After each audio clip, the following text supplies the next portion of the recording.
All right, let's take a look at example one. Adam's dribble weighs, how much, everybody? How do you say that? Janine's dribble weighs. Thank you. 0.25 or 25 hundredths of a pound. Whose dribble weighs more? How is this different from what you did yesterday? Paul.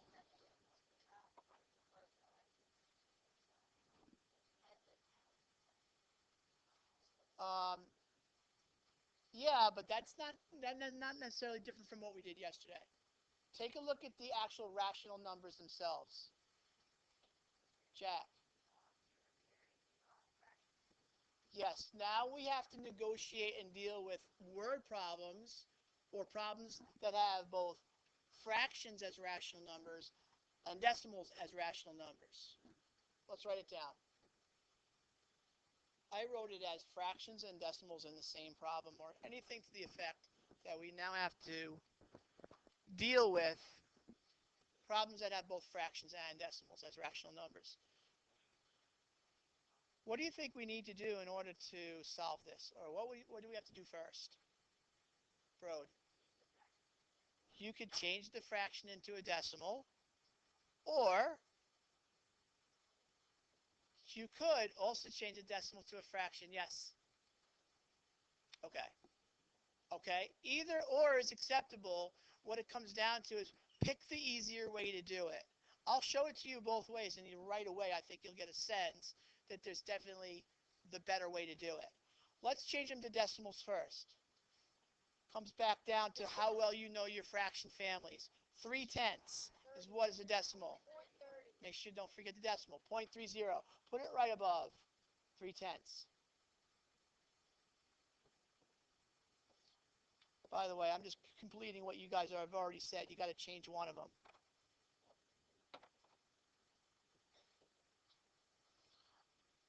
So 3/10 is 0.3 or 0.30. Now you can do which is greater, 0.30 or 0.25. Very good. If you wanted to, you could change in both the fractions. However, you need a common denominator when you change in both the fractions. So 3/10, let's make it over 100. What's 3/10 equivalent to as a fraction over 100? 30 over 100. I'm going to put it up here just to show you. What's 25 hundredths over 100? 25 over 100. Ready? When the denominators are the same, you can compare values by their numerators. 30 is bigger than 25, and you wind up with the same thing. I think in this example, and tell me if you agree, changing it to decimals is easier.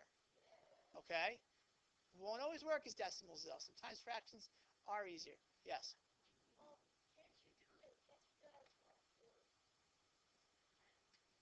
Okay, but then you still need a common denominator, though, because 1/4, you're comparing two different denominators and two different numerators. You need a common denominator. You can do it also as a common numerator, but it's harder to explain. You need a common denominator in order to compare. So if you went and made 3/10 and 1/4, yes. You could also do it as 20ths. You could. Times 2 would get you 6/20ths, and times 5 would get you 5/20ths, and 6 is greater than 5. You could do that. It's a lot of steps, though. I think the easier way, as long as you know your fraction families, if you know 3/10, if you know 2/5, somebody said it. See, not everybody can get it quick enough. The quarters, probably 1/4.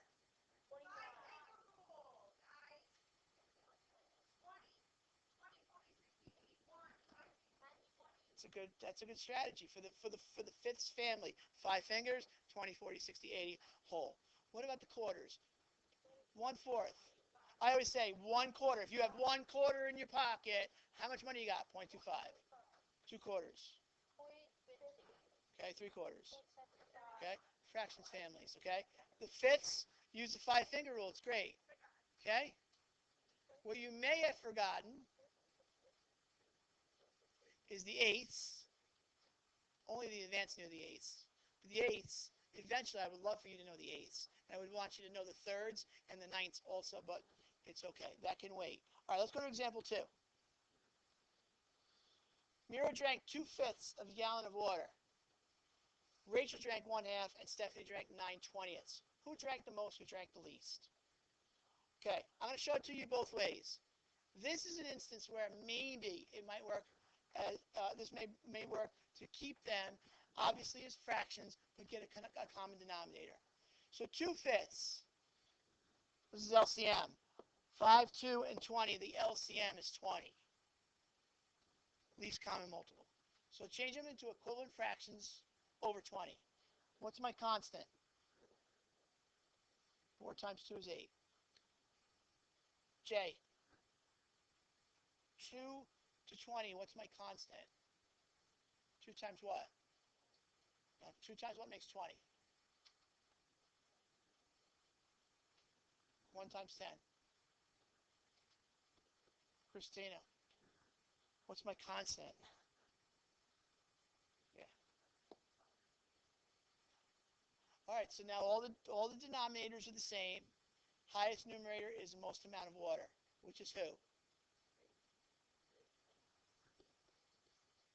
Who's least? I think you did actually. Okay. Method 2.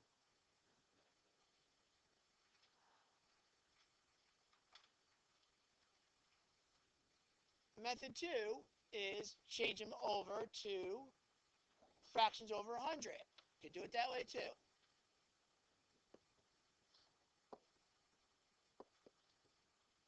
Constant. That's going to wind up with 40 hundredths or 0.40. Times how much? Times how much? 40, 50, 45. Which number's highest? Rachel. Well, it has to be Rachel again because it's the same. James. It's the same fractions. It's just a different method.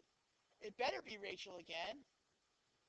And it better be Myra again for the least because we haven't changed how much water they drank. Method 3, change them to decimals, but you got to know your fraction families. Yes.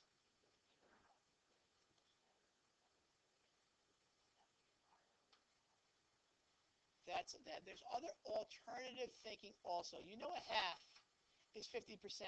You know that Rachel has to be the most because 2/5 and 9/20 are less than a half. There's other ways to do it. And I'm also going to show you some other shortcuts because when you get to 2/7,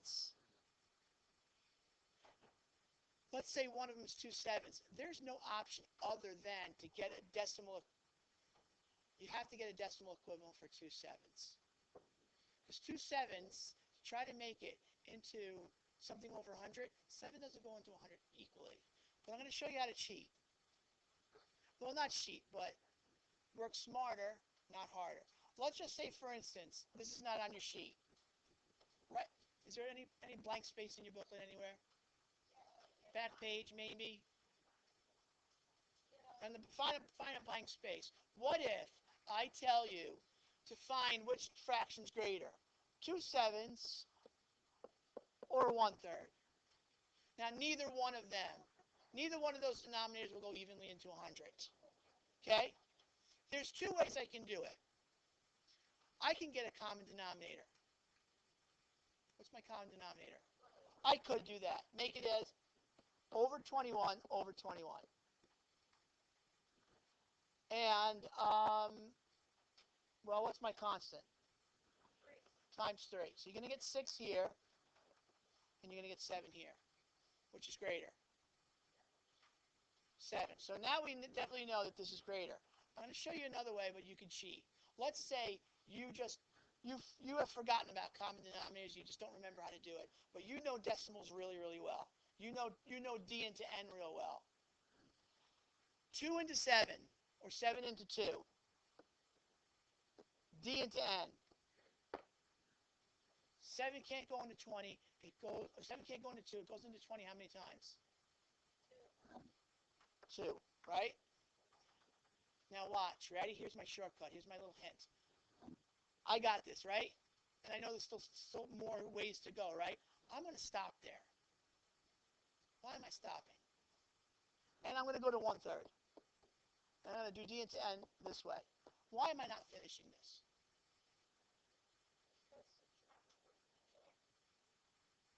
You're actually kind of right. It will go on forever.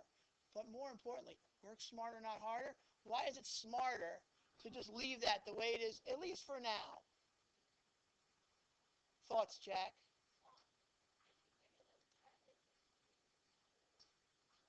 Yeah, look, 3 into 10 goes how much? I'm done. Because all I care about is which one is bigger. They're not asking me to, they're not asking me for what the actual values are. All we care about is which way are the alligator jaws going. I now know that this is 0.3 something, and this is 0.2 something. I don't care if this is 0.2, 999999999. This is always going to be greater. So you're working smarter, not harder. You go to the place value that you need to find the answer. Work to the easiest place value that gets you the answer. Now, if I gave you something like this, if I give you 4/5, okay, and then I give you, I don't want to make it too hard. What if I give you 40/51? Okay, watch how this will pan out. 4/5 fraction family is what? 0.8. Okay, I don't know this, so watch what I'm going to do. 51 into 40.00. Okay, it's actually going to work out okay anyway. I know 51 will not go into 40 8 times, will it? It goes in how many times? 7. Even if it was 6, who cares? It's less than 8. All I care about now is no matter what, 0.8 is greater than 0.7 whatever. Okay? Not the example I originally wanted to do. I wanted to show you an example, and I can't do it quickly in my head quickly enough, is that sometimes you'll get two numbers. You'll get a 0.8, and then on the other one you get a 0.8 to start off with. Then you've got to take it to the next place value. Let's say I got 0.8, and let's say I got a 0.8 here, and I'm like, uh-oh, I got to go to the next one, and then the next digit's a 2. Now which one's bigger?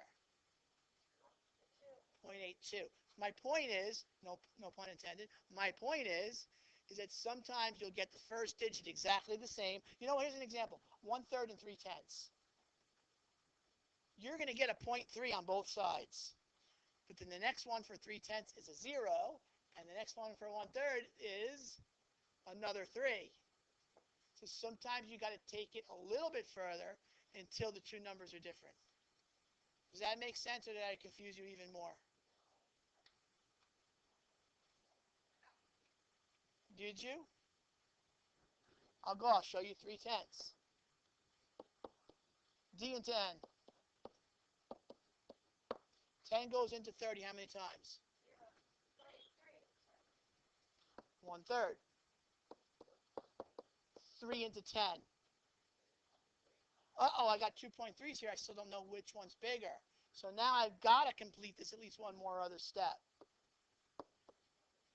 I know that. But I'm just trying to show you the example of when you don't, and you get that first 100 or that first tenth the same, you're going to have to take it to the next level to figure out which one's bigger.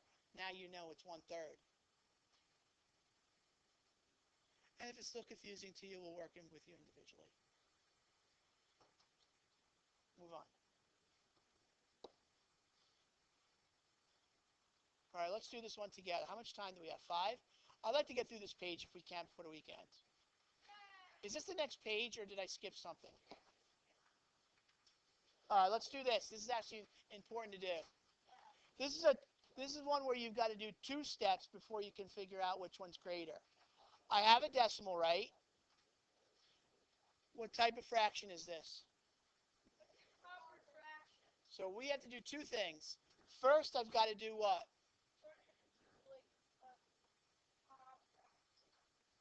Yeah, but what do we call a proper fraction? We don't call it a proper fraction. Change to a mixed number. Then,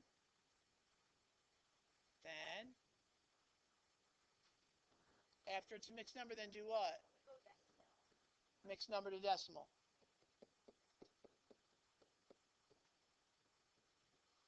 All right, let's do it. What's 24/5 as a mixed number? I'm hoping that you remember how to change. 4 and 4/5. Yes, very good. Which equals what now as a decimal?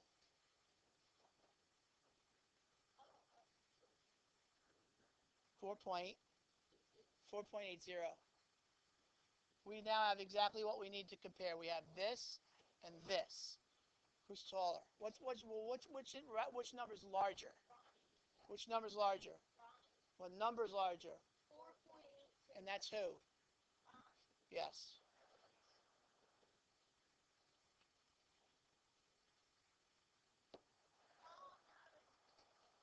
Okay.